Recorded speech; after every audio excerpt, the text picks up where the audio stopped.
Warning: this podcast features adult subject matter, adult language, and things not meant for children to hear. Viewer discretion is advised. You've been warned. And welcome back, ladies and gentlemen, to another episode of I'm No Joe, the podcast that lets every armchair quarterback feel like an Eddie Bravo. Today, once again, we have got the band back together for another big UFC event talk. Once again, we'll go around the room here real quick. Swaggy Shane, thank you for stopping by again, my friend. Thanks for having me. Talk about this new UFC coming up. Actually, some really decent fights. Looking very forward to it.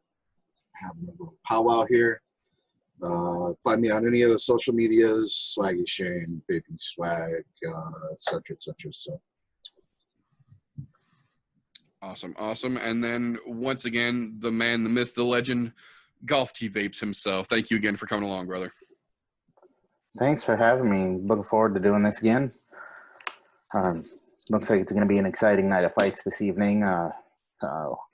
Not quite the stacked card that I was hoping it was going to be. However, there are some decent undercard-looking fights there as well. And Absolutely. Guess what? I always enjoy watching those contenders because, you know what, eventually those are going to be the guys leading the way. So we'll see what they're going to do. And it's going to be enjoyable just to watch and see what kind of beatdowns take place. Absolutely. And now, before we dive right into the big UFC 227 news, because there is a whole top-to-bottom stack to talk about there, I figure I would like to take just a minute here real quick, because in the last 48 hours or so, there have been a series of big announcements that not everyone might have heard about. So I just want to run down the list real quick here, and then we can give a little piece about each one afterwards. But let me just get these out and about for the people to hear first and foremost. The updates as of yesterday, officially from the UFC, September 22nd in Sao Paulo, Brazil. The main event as of now will be Glover Teixeira versus Jimmy Manuwa. That's going to be a big fucking fight. The next one coming up after that, October 6th, the one that the world just broke over yesterday. It is officially official, ladies and gentlemen. Conor McGregor versus Khabib Nurmagomedov for the 155 title. It is happening. It is official.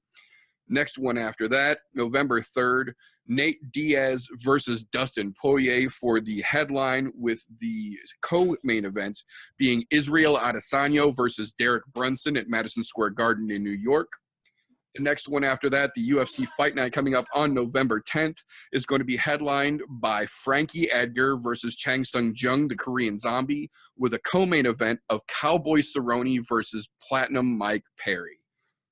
Holy shit, that is a lot of information to go through. Pike, once again, thanks for showing up, brother. Hey, I thought that was for we were going to talk about tomorrow, man. I apologize so much. No problem, brother. No problem. Thanks for being here with us. No, I would have been here 55 minutes ago. It's all good, dude. It's all good. So, first off, Glover versus Manuwa in Sao Paulo. That the Brazilian in Brazil headlining, I think realistically would probably give most folks an edge. But I think against somebody the caliber of Jimmy Manuwa, I don't think that's really going to shake him. I think that's going to be a striker's fight realistically, no matter how it falls down the pipe. That's just going to end up being bombs. Haymakers for days. Yeah, I think that's going to be a heavy hands fest all the way across. Yeah, I think that is not going to go the distance. I think it's pretty safe to say.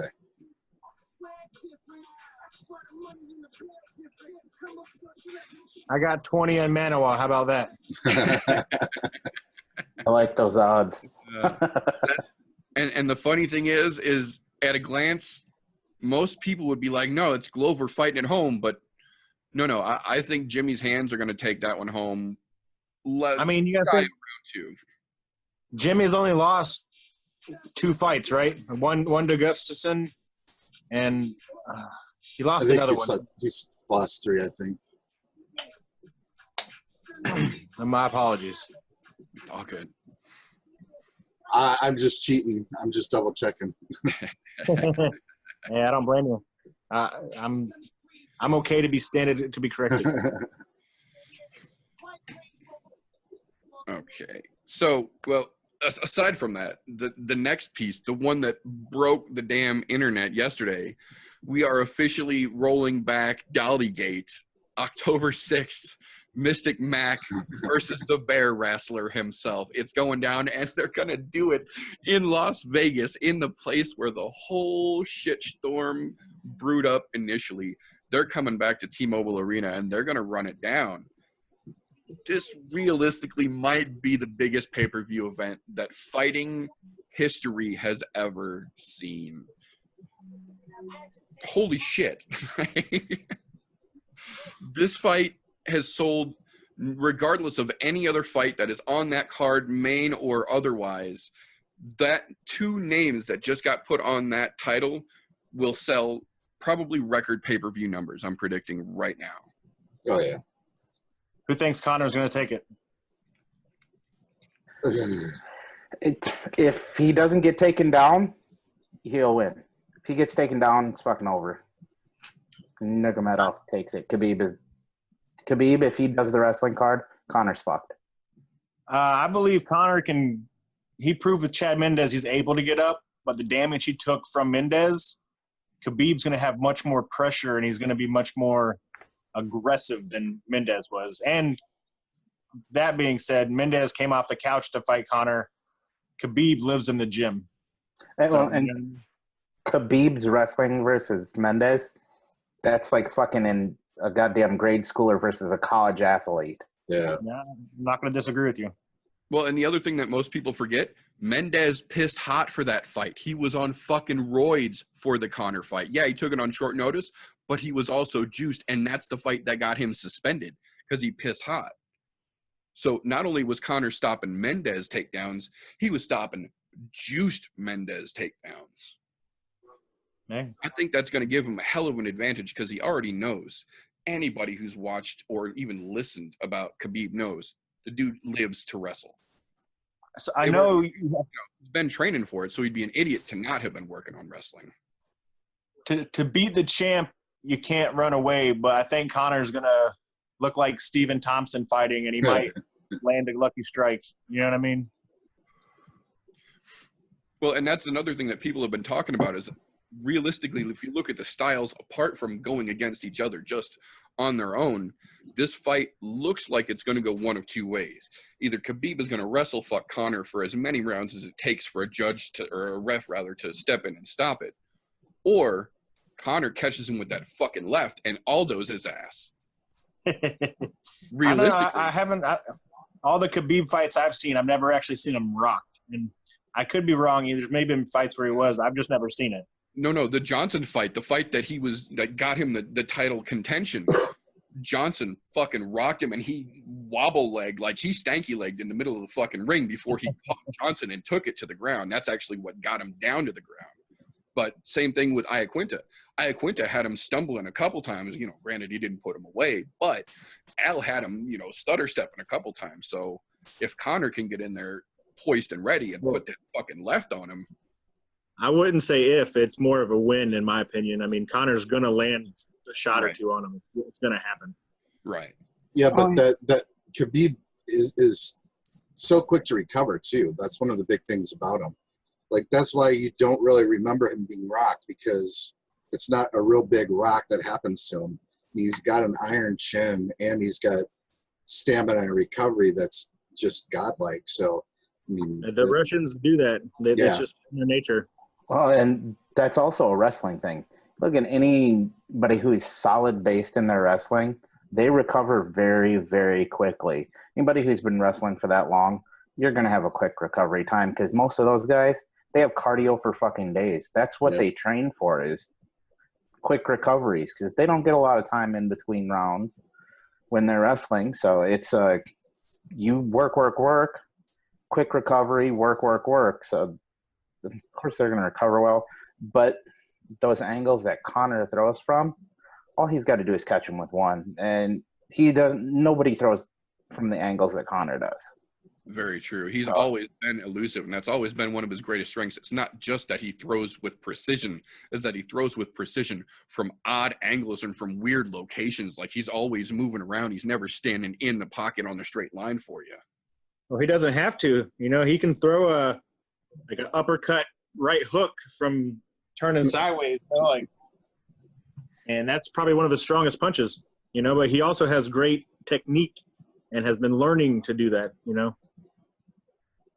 Overall, as far as striking goes, I mean, McGregor is probably in the UFC one of the greatest strikers that will ever be. He's not my favorite fighter in the world, and you'll hear me talk a lot throughout about great boxing, and he's actually got great boxing. There's no ifs, ands, or buts about it. When you learn to utilize jabs and angles, that's when you're going to be the cream of the crop. You know, you're going to be at the top. You're going to be able to do things. Anybody that knows me is, as far as me talking about MMA, shitty boxing overall, except for McGregor is right there at the top. Absolutely. And just to that point, look at, I think they updated and said there's like 750 fighters on the UFC roster right now, with, a dozen of them being either championship or, championship contention status. The only person ever to get offered a professional debut in the boxing world as an MMA fighter, right, Conor McGregor, and against arguably one of the greatest boxers of all time, the greatest defensive boxer of all time. Who came out of retirement for that fight. That's a pretty big fucking chip to sit on the shoulder. And he put hands on him too. Yes, he did. Fuck yes, he did. Had that been a different set of circumstances during the actual refereeing of that fight, that might not have went down the way that it did.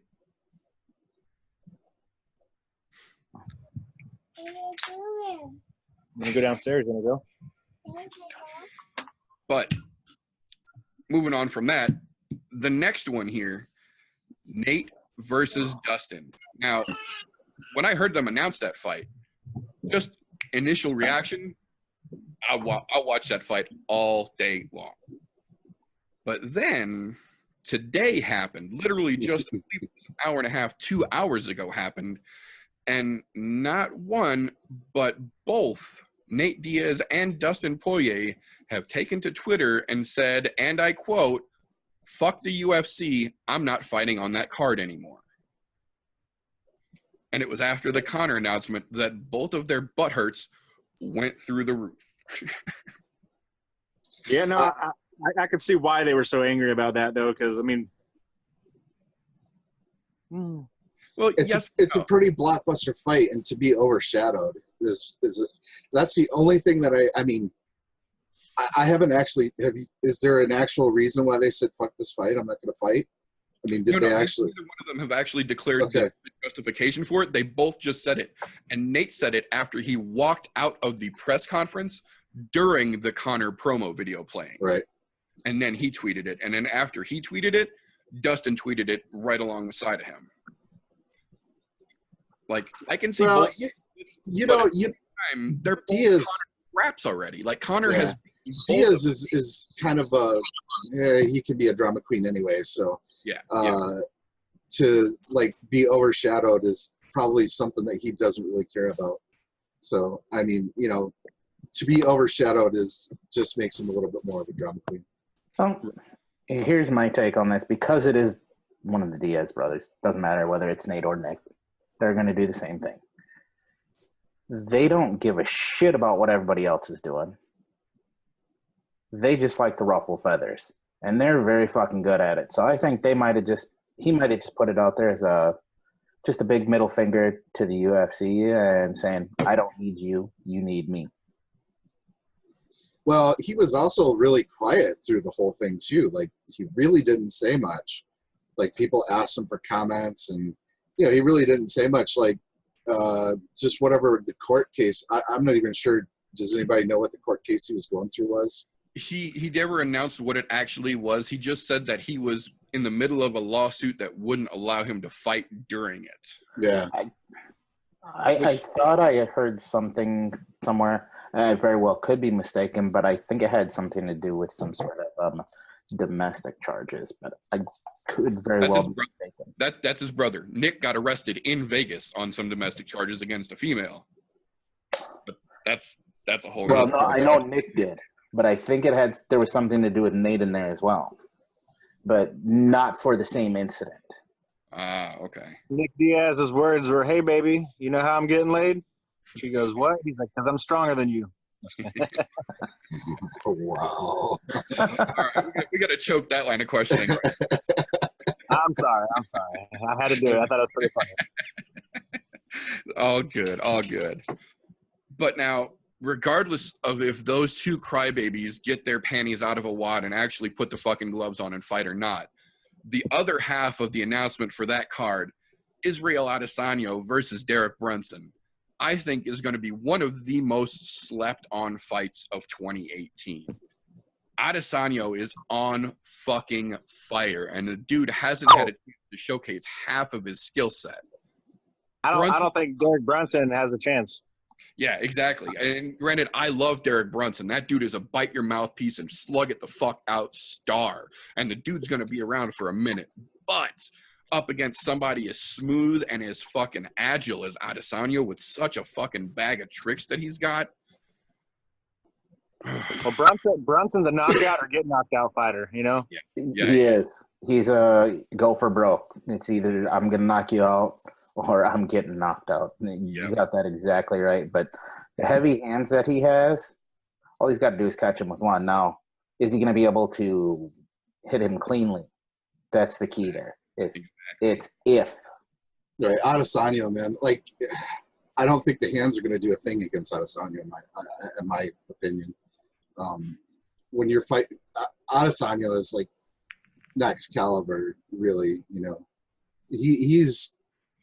I mean, in the UFC, in the top 5, in my opinion. So, I would say he's too swift. You know, his body movement's just out of this world. Absolutely. And I agree. The hands of Brunson are made of fucking iron, and if he touches you with them, there's a good chance it just takes one to put you into La La Land. But at the same time, with the guys that Adesanya has trained with the guys that he has fought against, his ability to, like, Mayweather-esque just duck, dodge, and throw his fucking head out of where you're punching is just on a whole nother level that there are few that will be able to actually reach out and touch him in his career. It's going to be fun to see just exactly how far he's able to climb in the UFC once he starts getting, a little more spotlight behind him. Well, he's already got a good bit of spotlight. His last fight was a main event. You know what I mean? Right. And it was a damn beautiful showcase, too. He picked apart. His next couple fights, they'll be jumping up the rankings if he continues to win. And if he does it in the fashion he's been doing it, he'll be at the top in no time flat. Because if you keep putting people away, you climb those ranks even faster. That's just the way it is.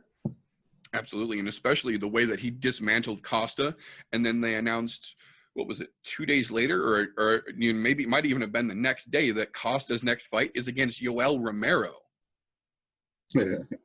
Talk about a holy shit freak of nature battle that's about to fucking go down. Those two roid rage looking motherfuckers are about to go, Godzilla style. This is going to be some Get the Monarch crew and film this kind of shit. It's gonna be like the movie Rampage. Fuck yes, it will.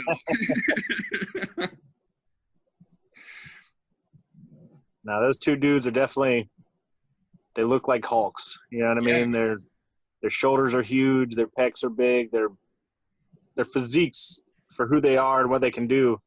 Like we talked about the other night, those two guys with the physiques like they have, it's not like, oh, those are big dudes. It's like, those are some bad motherfuckers. Right. Those are the guys that literally will scare you just by looking at them because their traps touch their fucking earlobes. Well, those are guys that walk around at heavyweight weights. They do. Oh, yeah. Easy. Both those guys probably weigh anywhere from 220 to 240. Oh, yeah. Oh, yeah. I wouldn't doubt that both of those dudes are pushing closer to 250 on an average walk-around day. Well, what's Adesanya, like 6'4"? Yeah, almost 6'5", yeah. Yeah. Yeah, and with his career of doing it, he can cut down no problem to Oh, make yeah, it yeah. too. So it's like, fuck, that's gonna be. He's pretty much a journeyman kickboxer. So I mean, he's been competing for a very long time. So.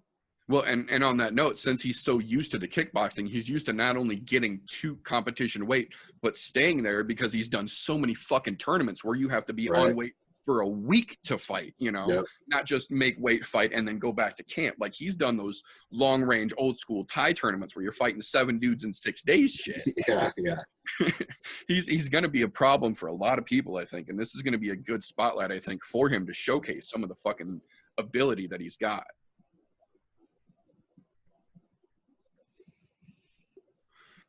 But 2.5 more hours. Right? But the next walk down on that, Frankie versus the Korean Zombie. That one, I think realistically, the main reason I'm excited to see that fight is to see where Frankie goes from here. Because everybody knows that Frankie's a bad motherfucker. But Frankie also just got stopped by knockout for the first time in his career by Ortega.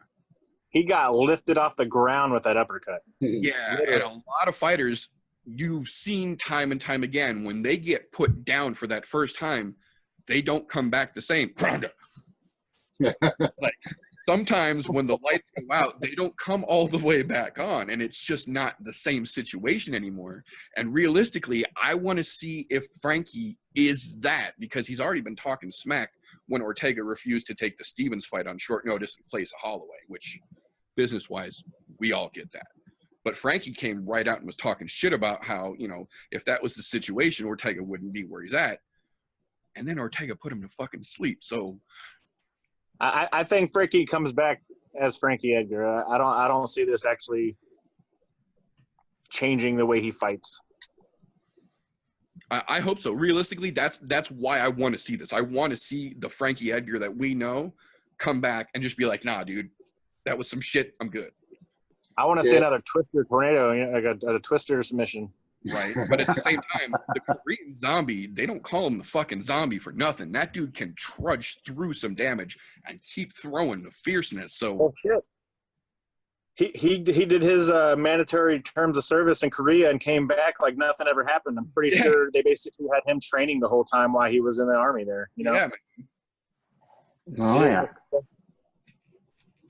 Yeah, that dude's he's another one that he's a slept-on fighter. People don't realize not only is he a badass, but he was a badass, dipped out, did mandatory military service, and came back a badass to keep where he left off. Like, and there wasn't a beat missed. There wasn't a beat missed anywhere there. Yeah, we all recognized he was gone. He came back like nothing had ever happened, and to be honest, like he was in the service, like he was in training camp. I'm glad he's fighting Frankie Edgar, because you know what? He deserves that kind of fight. He was putting up excellent fights beforehand. Yep. You deserve to be right in the mix of things coming back after that. And his first fight back, he proved why. I mean, going out there and just doing work. I mean, well, the thing about him too is he's so well-rounded. Like, he really he's not one of those guys that is exceptional in one thing. He's just really, really good at a lot of things, you know? Right. I mean, if you look at his repertoire, I mean, he's done like Taekwondo, Sambo, kickboxing, you know, Brazilian Jiu-Jitsu, and he's belted in all of them, you know, like a couple degree black belts and some things, blue belt in Jiu-Jitsu, you know. I mean, your typical person in you know, in the UFC has a brown belt in Jiu-Jitsu. You know, this guy is like just all around. It's in for such a small guy, he's so explosive too. You know, absolutely. I call that H&L, a whole nother level. Yeah, absolutely. But now, as much fun as that main event's going to be, really, I'm more excited for the co-main event, Cowboy versus Perry. Like, Cowboy needs a good showing after that Till event, because that's the first thing that everybody thinks of when they think of the last thing they saw from Cowboy. And I think this might be it, because as much as everybody loves Perry, Aluminum Mike is ready to fold at a drop of a fucking hat. And we've seen it his last couple outings. And he's that type of dumbass that he will just bite down and lean forward all the time without a game plan. And that's the kind of guy that it seems like is perfect for Cowboy, like the Rick Story fight. Story bit down on his mouthpiece and just charged, and Cowboy got a chance to step off and just like predict and almost move. And I think even Rogan called it. He was looking like he was in the Matrix in that fight, just stepping around everything that came at him. And I think Perry is going to give him that exact same chance because he's that same bite down and go forward kind of guy. Well, it's in my opinion, it's going to be basically Paul Felder versus Perry again, except for no broken arm. That's one. It's gonna be bloody. They're both gonna get bloodied up. Yep. I mean, Cowboy's gonna bring it because he has to. You know. He always does. That man, Cowboy is just fun to watch. Period. I don't care what fight he's in, because he just likes to fight. You look at some of those interviews. He's like, "Sure, I'll fight anybody, anytime, anywhere. It doesn't matter." And he has. And he does. Somebody on short notice? Sure. Where do I sign? Put me in, coach. Let's go. Put me in, coach. I'm ready to play. Yeah. Shit. It'll be exciting just to see him. And to be honest, I'm surprised that's kind of a toss-up to call it a co-main event. That for that card, they could have been the main event for that card. It would be kind of cool if they made them both 5-round fights because Perry has never been there. Right. You know what I mean? And Cowboy Perry's has plenty of times. In Perry's mind, he's like, I'm ready for a title fight. And put him in 5 rounds of Cowboy. We'll see what happens, you know? Does he have the gas tank? I think that'd be a beautiful example of, you think you're ready. Well, here's a guy who's been there to the dance several times and can go there all day. Wait 5 rounds with Cowboy when he's on one. See how that chances up for you. And tell me if you're still ready for that title shot.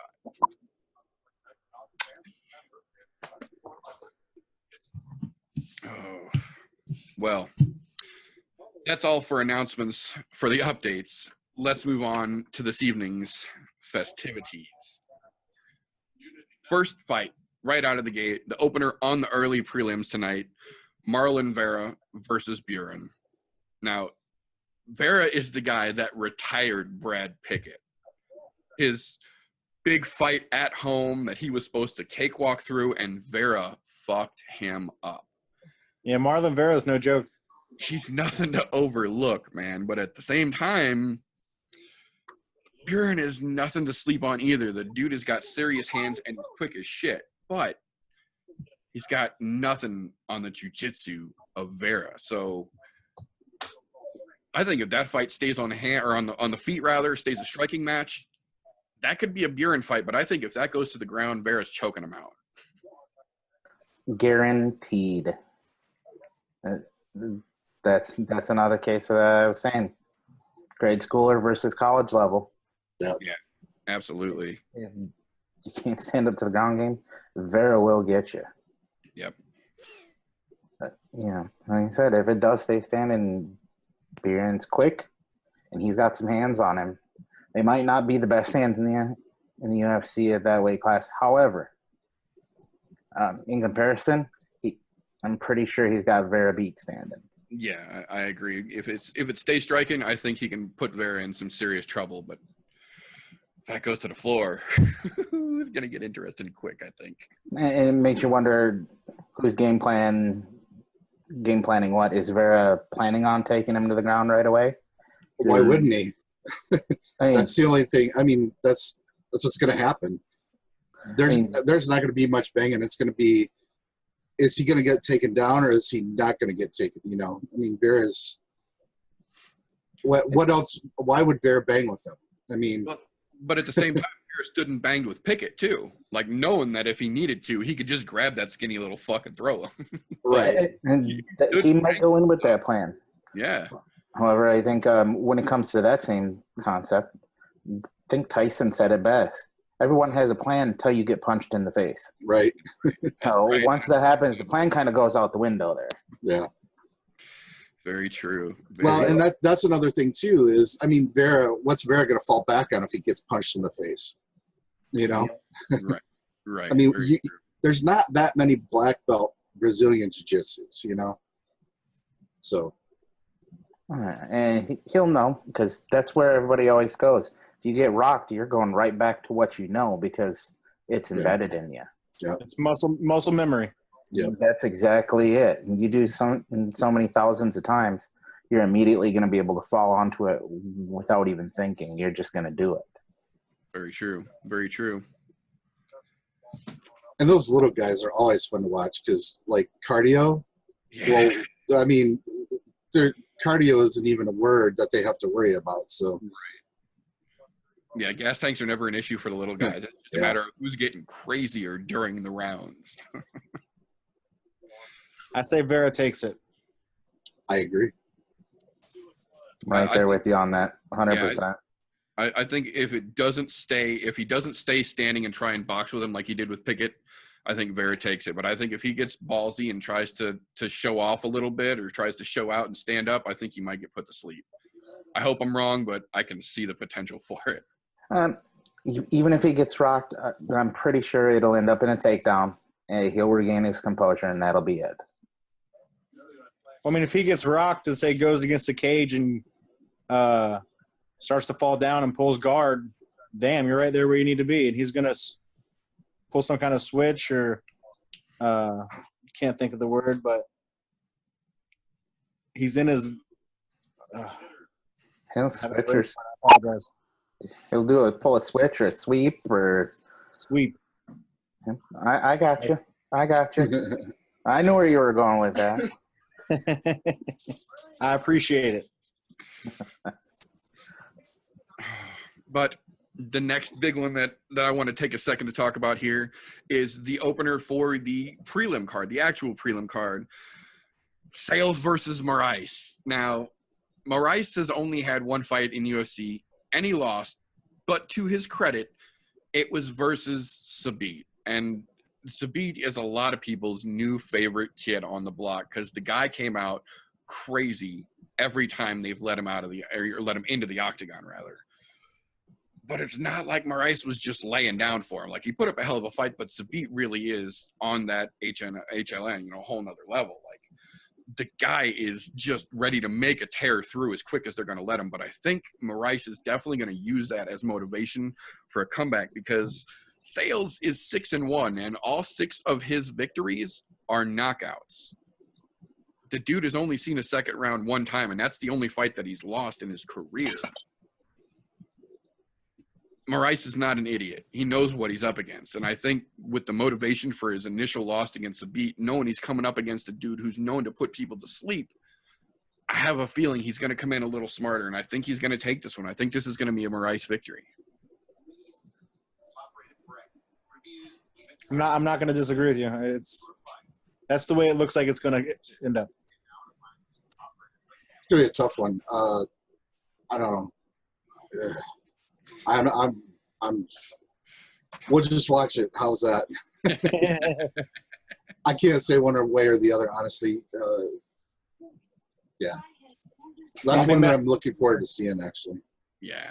I'll be messaging Meter during the fights, being like, "Hey, I told you so." Like, I foresee that as well. we'll all be yelling at our TVs, telling them what to do. Right. Yeah, absolutely. But the other that I want to talk about from the prelims is the closing fight for the prelims. And I didn't realize until the day before yesterday that this fight was even on the card because last I heard it was a rumor. It was never made official. And then when I went and started doing a little more update research real quick before we put this together, I realized that Pedro Munoz is fighting Brett Johns to close out the prelims and set up for the main card event tonight. Oh, that's going to be a hell of a fight. that's going to be the fireworks to get you ready for the fireworks that are the main card, because the last time Pedro Munoz was in there, he put work on John Dodson. I don't agree that that was a win for John Dodson by the judges. I think that was another case of incompetent referee, or not referee, incompetent. Never leave it in the hands of the judges. Yeah, and I think that's exactly what happened, is that he shouldn't have let it go to the judges. He did, and they gave it to Dodson. But Brett Johns is the man that took Joe Soto to Tap Town. That's kind of a big fucking deal as well. So I think this is going to be one of those that if you blink, you're going to miss the most important scene of this fight, because it's not going to be a slow moving, feel each other out kind of process. I think this one's going to go fast and crazy. Little guys in judo make a good thing. When Johns is a tremendous judo player, just tremendous. And to see those little guys, you normally think of someone, your bigger guys really utilizing judo, but man, some of the things that he pulls off. Well, this goes back to look at both guys physically. Munoz is jacked for his size. Right. And Brett Johns just looks like a normal guy for the most part. Right. Average athlete build. But Johns brings it. He's stronger than he looks. His technique is there, and you can never count him out. Right. I agree very much. That's exactly it too. And I think that one's going to be who wants it more, to be honest, because that fight can go either way. And it's going to be who's got more will. I would say stamina is not a factor at all, because, when you're that little, you don't have stamina issues. That's right. It's like watching my 3-year-old run around. If there are any stamina issues, they're both going to be winded and gassed in the third round if it goes that far. You know what I mean? Yeah. I think Johns takes it though. I really do. I'm going Munoz. I'm Camp Munoz as well, just because that dude he's always so hungry when he gets out there. And not to take away from Johns, but it's like Munoz is one of those dudes that most people don't even think about his name when you see it until you see him on the highlight reel, and you're like, oh yeah, that was Pedro Munoz. That's it. I'm right in line with you guys. Munoz he's on a different level that people don't realize until it's too late. However, like I said, I still think that's going to be a toss-up for me. That's going to be a pick-em, in my opinion. Okay, so with that, we open the main card. Kevin Holland versus Thiago Santos. Talk about one of those fights with a dude that's got a redonkulous physique. Santos looks like an old school wrestling action figure, like perfectly aligned muscles, and then this tiny little head on top of the frame. And that dumbass tattoo on his chest. As a dude with bad tattoos, dude. No, but see, Santos is one of those guys. It's like he. I mean, this sounds stupid, but like he either is there to win or he just loses the fight from the go. Yeah. Like the fight where he fought Eric. I can't remember his last name, but he's a black belt in jiu-jitsu, and he ended up just hopping on Santos's back and choking him out. That didn't look like the Santos I've seen fight. Right. You know what I mean? Eric So it's like, in my opinion, he's a hard guy to bet on because you never know who's going to show up. Very true. Always gonna go. Well, and on the other side of the table, Kevin Holland is still a young up-and-comer, and he's hungry, and he's only had one fight in the UFC, and it went to the judges. So he's still looking for that, breakout moment that really gets people's attention, gets his name. And realizing put Santos away, that could give it a hell of a jump start. That's a tough fight for your second fight against a UFC veteran that's been there for, I believe, over 10 fights. Yeah. But, sometimes it's those guys that come in brand new that they want it more because they know their contract depends on it. They know their next meal depends on what they do right now. Or somebody who's been there for a while, it might not be as big a deal. I mean, granted, they're all professionals, so they're all going in there hungry, but sometimes it's that young buck that doesn't know when to quit. Sometimes that's all it takes. Well, and also too, like one of the things that a lot of people fail to realize is there's a lot of these fighters that have a significant background too. Him being one of them. I mean, like he fought in King of the Cage, I believe. Like a lot of the smaller shows, you know, you have a lot of these guys that have a lot of, you know, smaller shows and amateur mixed martial arts fighting. And granted, you come into the UFC, but I'm telling you, walking into a ring, it doesn't matter if it's in the UFC, it doesn't matter how many people are in there. Your psychology is not going to change. The game hasn't changed, just the scenario. Yeah. Right. That's very true. However, you see a lot of those guys who, when they make that jump, they still end up with adrenaline dump. Yeah, absolutely. Where they come in hot right out the get-go for like that first round. By the second round, they look gassed as shit because the adrenaline's dumped because they're new to that environment.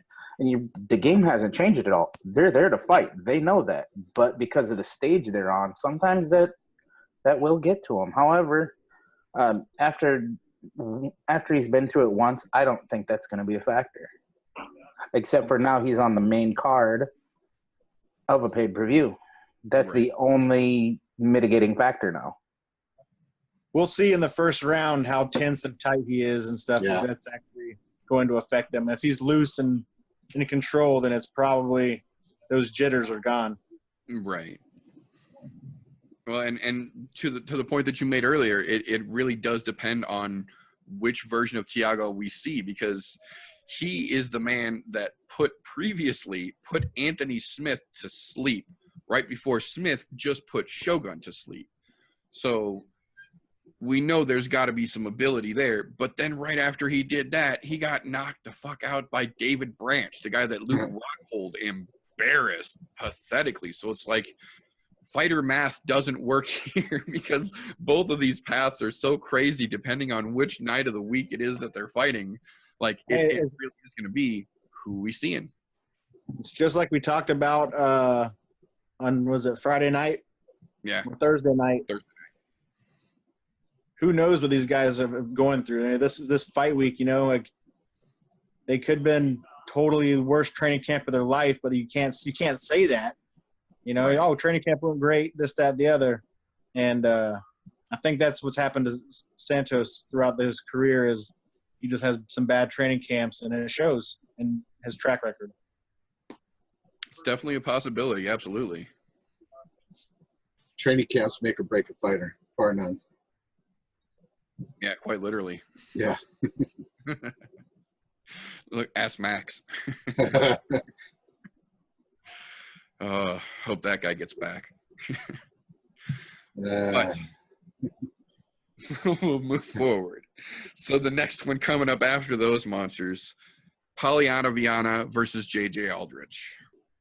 Now, Polyana is known for that submission that she got in her debut, but JJ Aldrich is really only known for being Team Joanna back from Ultimate Fighter 23. She really hasn't done a whole lot other than that. Granted, she talks a real big game when they put a microphone in front of her, but is that going to be enough realistically against a girl who we've already seen has the choke? In that tiny weight class, I don't know, man. I just don't know. I don't think there's a contest at all. I mean, Polyana's going to take it in the first round. I'm pretty confident. I just think she's going to steamroll Aldrich myself. Yeah, it might be a little bit of a mismatch, like somebody who's going to outclass her opponent. And if that's the case, then what are you going to do? You know what I mean? If the farthest that fight goes is the second round, guaranteed. Yeah. I'm pretty sure it'll be done and over with in the first, though.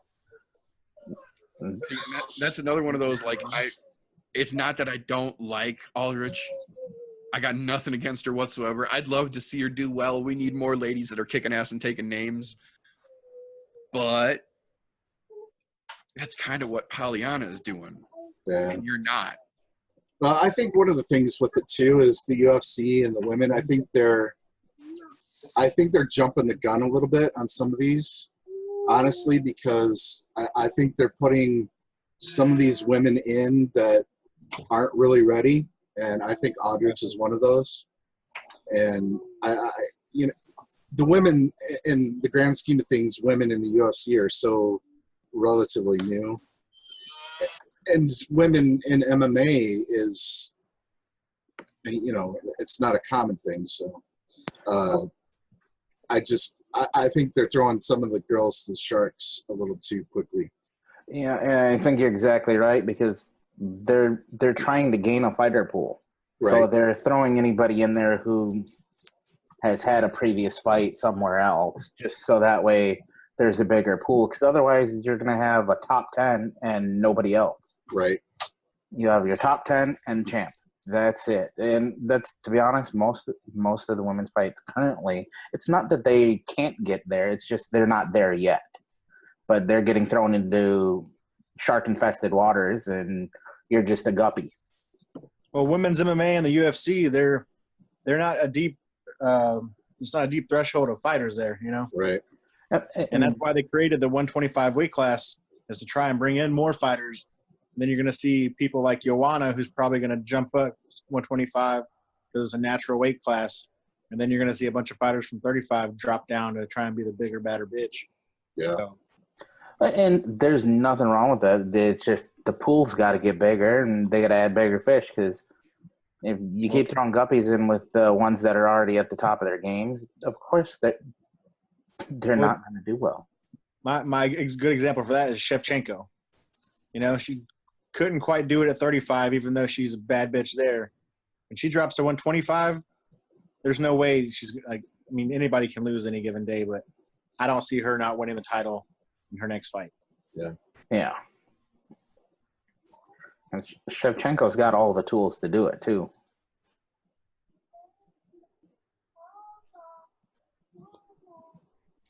Do you guys remember the Taylor fight? The Aldrich fought Taylor. I forget when it was. Aldrich ended up winning by decision, but it was, nearly pitiful to watch.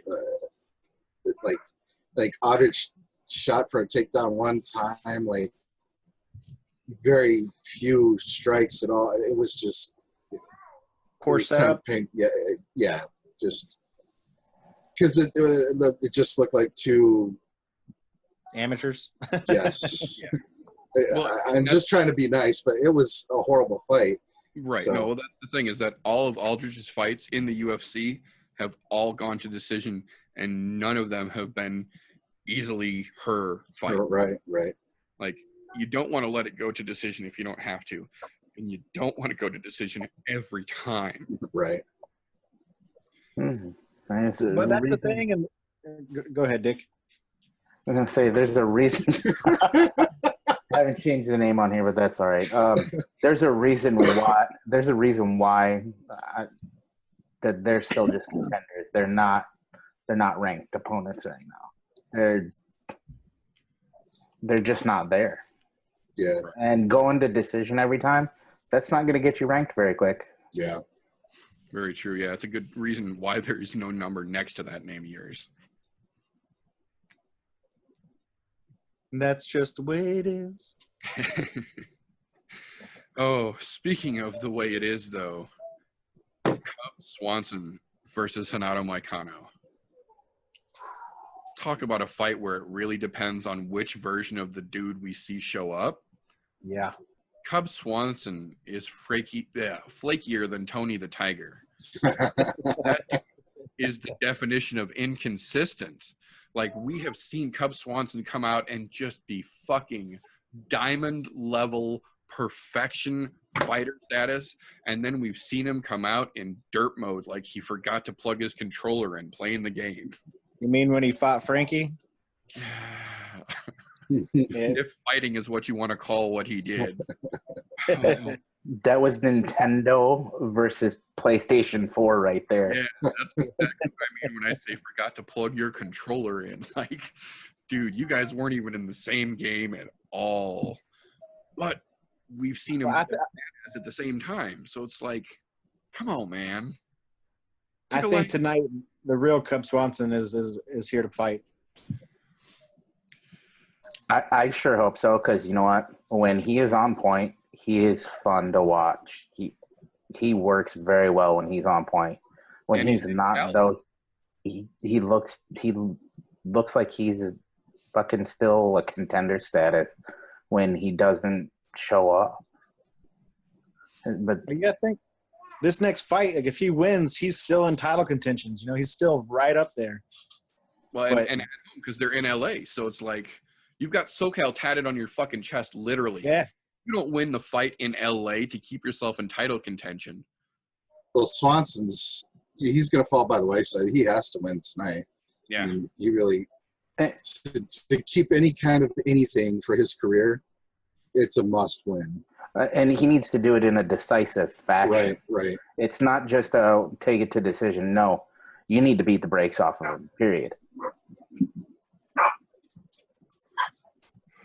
Well, and to that point, though, just rewatching the Embedded series this morning just to make sure I hadn't missed anything on the sneaker updates they do on YouTube and shit. Every time you see Cub Swanson, including at the weigh-ins yesterday, he's playing backstage with his daughter. That's a good thing. Is it, though? It is. I think that's a great thing. Nobody does him backstage, though, I'm saying. That shows his level of experience, you know? Like, you don't have to be super amped up fucking before you get on the stage. Like, to be level-headed and happy, and then you go on stage and you're like, all right, flip the switch. I'm here to fight. And that's your reason to fight. You got to feed that little girl. In my opinion, that's how I feel. Yeah, I'm come right here with you on that one, being a parent myself. If I'm going in there and that's my paycheck, I'm going to sit and I'm going to play with them up until I got to go to work. I do the same thing with my kid every day. I'll play with them until I have to go to work. Once it's time to go to work, though, you flip it, you zone in, you do your thing. Not to mention, if you're sitting there doing that prior to, that tells me you're in a relaxed state. You're ready. You've done everything you needed to do to go in there and do work. Absolutely. There is that, but at the same time, we're also talking about the dude who just got his bell rung by Frankie and got choked the fuck out by Ortega. Like, you have to perform. And I understand that the kid is also motivation, but at the same time, this realistically could be your make it or get sent to Bellator moment. At home. I would think in that situation of all times, that's a must win. You gotta have your fucking game face on here. Well, and I think as much as it would be a motivation, in this situation, it might also be that much of a distraction, which Cub can't afford right now. Meter, you think he's going to lose? I do. I think it's got him too off of his game. I think he's too off focus. I think he gets taken. You want to put 20 on it? I will. I'll jump on that party bus with you. I'll put 20 on it. Here's my handshake. There you Meter, go. here's my handshake, bud. To be honest, I think I'll get your PayPal information later. There you go. to be honest, I truly think that he's in the zone for it. The kid thing I do not see as a distraction. He is a professional. How long has he been in the fight game? Guess what? He was probably playing with his kids previously before other fights that he's won. I'm not saying that didn't happen on the last fight where he lost or the fight prior to that, but look at the level of competition that he was facing. Yeah, he lost to the top two dogs. Yeah, the top two dogs. I mean, and to be honest, you got choked out by fucking Ortega. Guess what? Nothing- There's a nothing lot of wrong with that. motherfuckers that have claimed that title already. You're just another one on the list. Right. And to be honest, that's nothing to be ashamed of. You got beat up by a figure. Guess what? A lot of people have claimed that title already as well. So I think he goes in there, he redeems himself, calls it a day, and he will do it in decisive fashion. Why? Because if he's that relaxed to where he's playing with his kids backstage, you know he's put in the work. He's done his time in the gym. His camp has been excellent. He's already on point for weight. You got no worries. Well said. We will definitely see. I granted, I would love to be wrong. I just don't think I'm going to be in this situation. I've been a fan of Cubs for a long time, and like I said, I'd love to see the guy do great, but watching his last couple outings and watching how focused he was then versus now, I just feel like he's too distracted right now. I think his game is just not going to be on point as it needs to. You know, maybe what happened was he overdid it in those last two. I'm not saying that he was going to beat Ortega by any means, because to be honest, Ortega's a fucking animal, period. Right. You weren't touching that with the 10-foot pole. I'm sorry, Cub. Maybe you're a great fighter, but And to be fair, Ortega has choked both of them out. yeah, Ortega did both of them in. Both of them, Well, yeah. I follow T City on Instagram, and that dude's on a super relaxed mode right now in Southern California. He's just chilling with his little brother, doing whatever he wants, waiting for his title shot. Yeah. And now, when I lived in Southern California, I had a chance to meet T City before he was where he's at now. No, this was before he was T City. I mean, they knew him as T City in the gym at that point, but that's because that name came from the gym. Because I trained at the Gracie Academy out there when I lived out there. He's always been that relaxed, and guess what? I don't care what fighter they put in front of him. If he gets hands on them, they're going to sleep. As much as I love Max Holloway, if that fight would have happened, I think he would have lost the title. Oh, absolutely. And when it does happen, I think that's what's going to happen.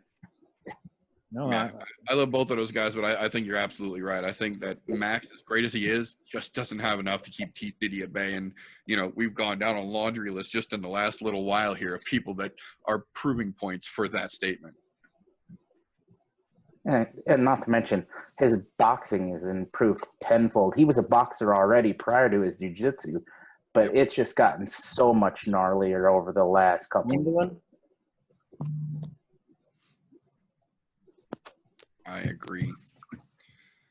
So that brings us to co-main. Little Dude 2.0. We are talking about the 12th title defense for Demetrius Johnson.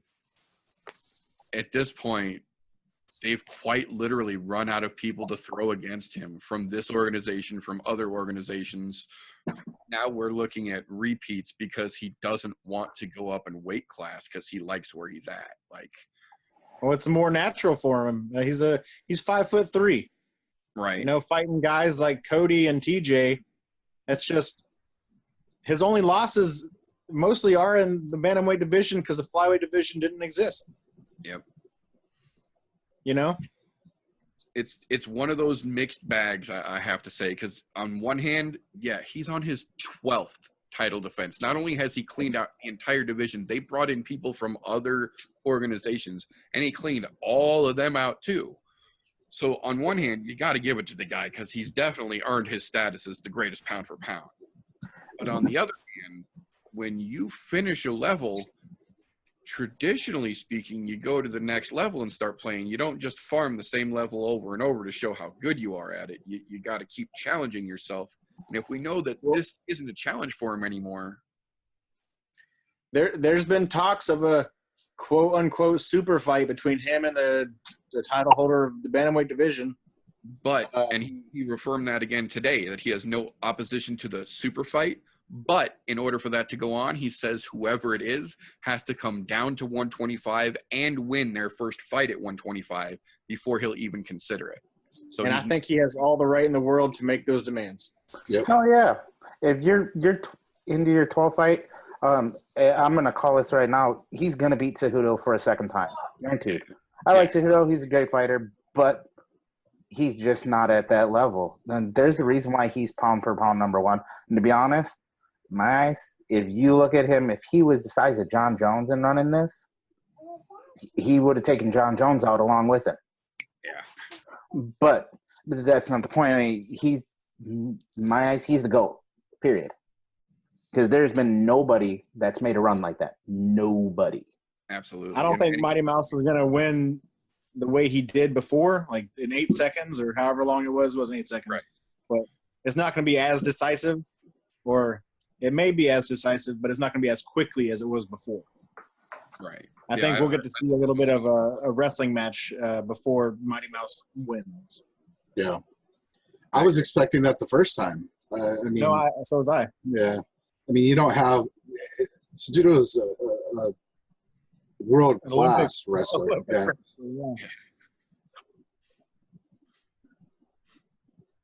However, it could get sneaky. It might be another one of those little flying armbar situations. That would be amazing. Saying, he did have one of the greatest looking flying armbars I've ever seen. Absolutely. During the middle of a throw. Now, Yeah, Mighty Mouse. Except his coaches, apparently. I'll never forget the sound Cejudo made when Mighty Mouse kneed him. He was like, ugh! It was like a noise off a Street Fighter, you know? Yeah. Oh, yeah. It was sound effect level, absolutely. Oh, no, but once that insanity is over, as if you needed more on a card, once that is done, holy shit. TJ Dillashaw versus Cody Garbrandt ×2, the run back.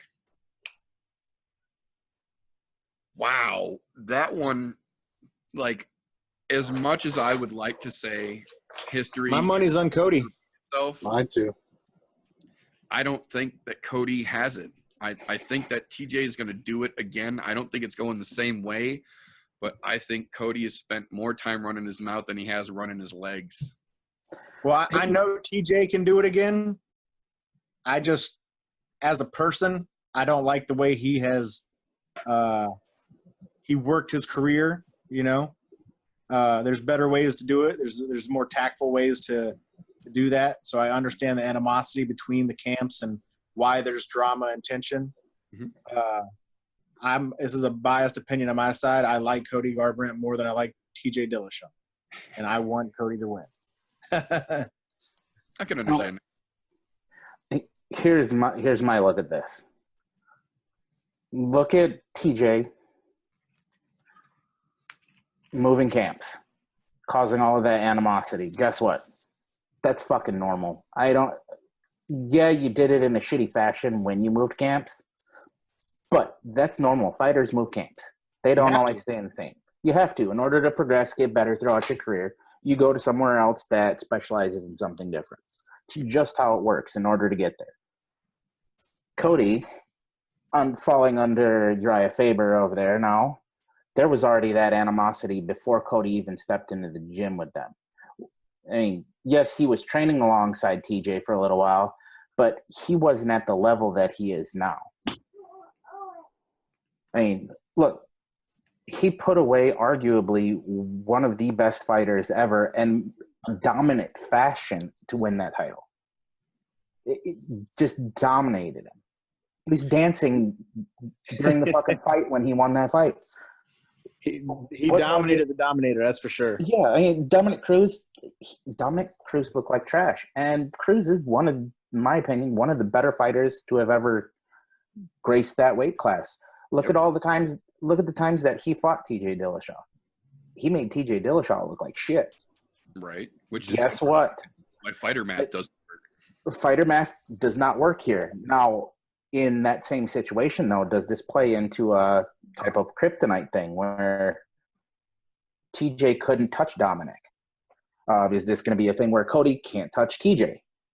One of those kind of things. Because you know what? Every fighter out there, they've had some fighter out there that's always been able to best them. You can't get around that. Now, that being said, do I think that's going to happen tonight?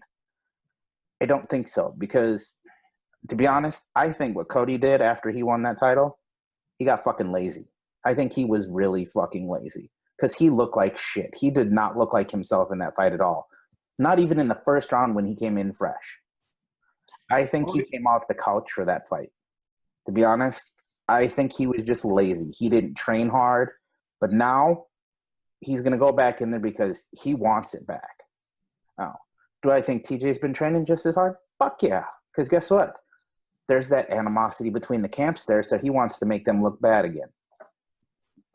So, to be honest, it'll be a toss-up, but I honestly think Cody's going to get it done. Not because he has more tools, because I don't think he has more tools than TJ. TJ's a more well-rounded fighter, but I think Cody's going to have trained harder for this to be able to pull it out. See, now I have to disagree because, you know, an Ohio wrestler I'll always have to root for. So, but Cody's an excellent boxer. I mean, he really is. He won one of the amateur boxing.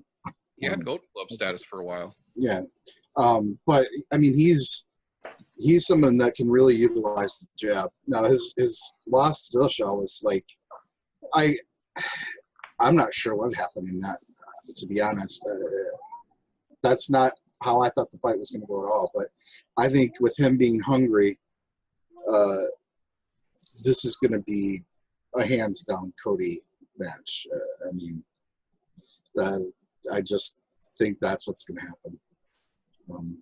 And I pretty much agree with Pike. I obviously I like him much better. I've known about. I actually, you know, I follow wrestling here in Ohio. I was wrestling myself, so I follow a lot of the good wrestlers in the state. So I've known about him for quite some time. Shit, he was born when I graduated, so.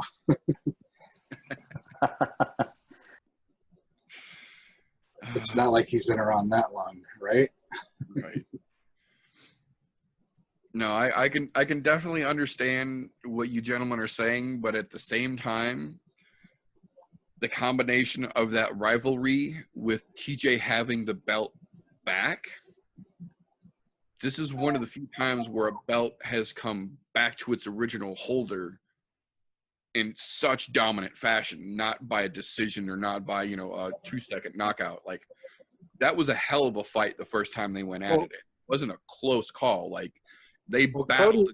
They put him out. I have a rebuttal to what you're saying, sir. Cody touched TJ, and TJ got saved by the bell. Yeah, absolutely. But TJ recovered very quickly in his corner and came back and was fighting his fight. And this is where Cody's fault, because he started brawling. He wasn't being crisp. He wasn't being clean. He got sloppy, and he got clipped. And it was bad, you know. So it depends on who touches who first, and that sounds really bad saying it that way. Get your minds out of the gutter. See, but it really depends on. Go ahead, sir.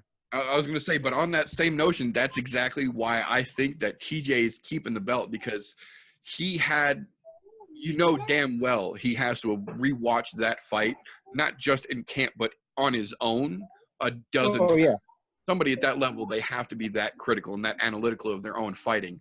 And watching the fact that when he came back after that bell from getting rocked and he fought that technical fight, that precise fight that we all know that he's capable of doing, and when we see how clearly he just had that fight from the bell to the knockout, there's no reason to think that he wouldn't have spent his entire camp just specifically tuning himself in to just have that muscle memory to be that technical, to be that precise from bell one, and not give Cody the chance to try and even come back. Because he said multiple times now, he wants to ruin Cody's chances in this weight class. He doesn't just want to win. He wants to dominate and just shut down any chance Cody has to come back. And I realize there's a lot of trash talk because of the animosity, but you don't make statements that big unless you've been putting some hours in my opinion. Oh, TJ lives in the gym. I mean, that's been proven throughout his career. You know, he has a wife. He has a a wife that loves him very much to let him live in the gym. You know what I mean? But I'm sure the lifestyle that he provides her is well compensation for his career. Right. But above and beyond anything else, I would just like to take a moment to make a point here. This is the Abigail? first, Yes. period, the first event for the UFC in over 3 months where no one, Abigail. everyone on the card from the early prelims to So the hurry up and find it and get every out of the screen with your underwear on. Damn kids. damn kids in their underwear. Now we're gonna have to edit that. Oh shit! I thought I was muted. I wasn't muted. Oh, whoops! No, but underwear issues aside, everyone on this card, top to bottom, made weight. There was no one that was even close to going over. That's the first time in 3 months that's happened with an event almost every weekend. 3 months since we've had. Yeah, that's UFC's look pretty bad too with the fighters missing weight. Yeah, You man. know, that's something. Yeah, to be honest, that amount of unprofessionalism that's been shown by every one of the fighters that's missed weight, I don't give a fuck who you are. Yep. You're a professional. You get paid to be in a weight class. You sign that contract. You miss fucking weight. That's unprofessional as hell. I don't care who you are. Guess what? If my tubby ass needs to be 155 because I'm going to go fight, I will go lose 100 pounds. Fuck it. If they're going to pay me 6 figures to do it, yes, please. Let me get on the fucking treadmill. I'll go run. Shit. Why are you so unfucking professional when you're making so much goddamn money to get in there? You're going at 15, maybe 25 minutes max. Guess what? Some of these fighters aren't making 6 figures. Some of these fighters will be lucky if they make 12 grand. Oh, no, and I understand that still. 12 grand. Look at the amount of work you're doing for that. You're putting in 3 months of your life for 12 grand. That's pretty damn good. That is. Because guess what? There's people that don't make that in a fucking year. Yeah, It's true. It's true. And the thing, you can put up for a little bit to make weight. How hard is it to push away the plate and fucking run a little bit more? It depends on if you're eating tiramisu or not, apparently. Now, I'm going to say it right now. I'm by no means skinny anymore. But back when I was in the Army, when it's time to make weight, you fucking make weight. It's not hard. You just put your mind to it and you fucking do it. Whether it means you put on a fucking one of those goddamn sweatsuits and fucking just let Mount St. Helens of the fucking sweat come off you, that's fine. Find a way to cut the weight. Push the plate away. Drop the fork. Fucking No, I agree. I mean, I was in the Army myself, and when it comes time to make weight, you have to make weight. It's just that's the way it is. It's part of being a professional. Period. You know that being military. When it's time for height and weight time, you better make height and weight. Or make your tape, whatever the fuck it is. But still, that's your job. That's your profession. Be professional. That's all there is to that. You got so many people complaining about it though too, but you're the one who chooses to cut the weight. If you don't want to cut the weight, Fight another weight class. Right. Go a class up. Fuck it. Yeah. Right. Oh, but then the other guys are bigger than me. Yeah, but those other guys are willing to cut the weight. Don't bitch about it. Just do what you're supposed to do. Right, those other guys show up on weight on time, so they don't have to worry. Look at Gleison Tebow fighting 155, and he weighs damn near 195 on a daily. That dude. Oh, yeah. That dude's body is unbelievably fucking resilient for him to be able to cut that hard, and he does consistently. But he signed his name on the dotted line to fight at that fucking weight, and like a professional, he does. Right. There's a lot of fighters. Well, even the bigger guys in heavyweight. Derek Lewis, he walks around closer to 280, 290, maybe even 300, and he cuts 265. Yeah, he's cutting 30, 40 pounds, depending on what he's walking at. You think Brock Lesnar walks around at 265? Oh, hell no. Brock Lesnar walks around easily 300. Oh, yeah. At Oh, least Easy.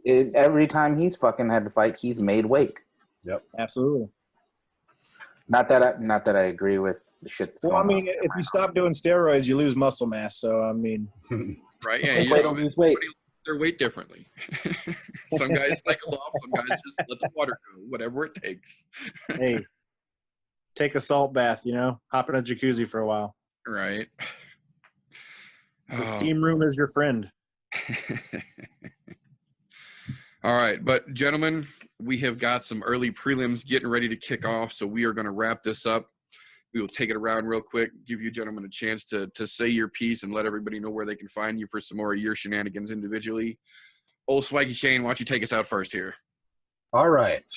Same old, Swaggy Shane. Just looking forward to the fights tonight.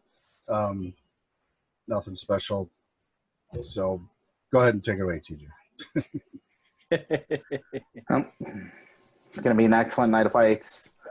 Not quite the completely stacked card I was hoping for. However, still every one of them going to have some big implications going forward for each individual fighter on their own basis on whether they're winning or losing, especially some of those up-and-comers. And that, you guys can find me on Wednesday nights on Gulf Tea Vapes at YouTube, 9:30 Central Time, every Wednesday. Why don't you take it, Pike? I will. I'll take it right away. You can find me on Instagram at Pikeska_MSM. I'm excited for these fights tonight. I'm also excited everybody made weight. It's a big thing. I'm ready to see some good submissions and some knockouts, and that's what's going to happen. And I'm going to take $20 from the meter. Oh, we will definitely have to see. Thank you, gentlemen, all for coming and being a part of this nice roundtable discussion type of thing that we've got going on. I'm very excited for the fights that we have got going on this evening. Thank you, gentlemen, for coming and giving me your input and listening to my shenanigans spiel about. Ladies and gentlemen, thank you again for tuning in to another episode of I'm No Joe Podcast. Remember, don't let ignorance stop you. You can root for anything. Have a great night, folks. Oh, oh, oh.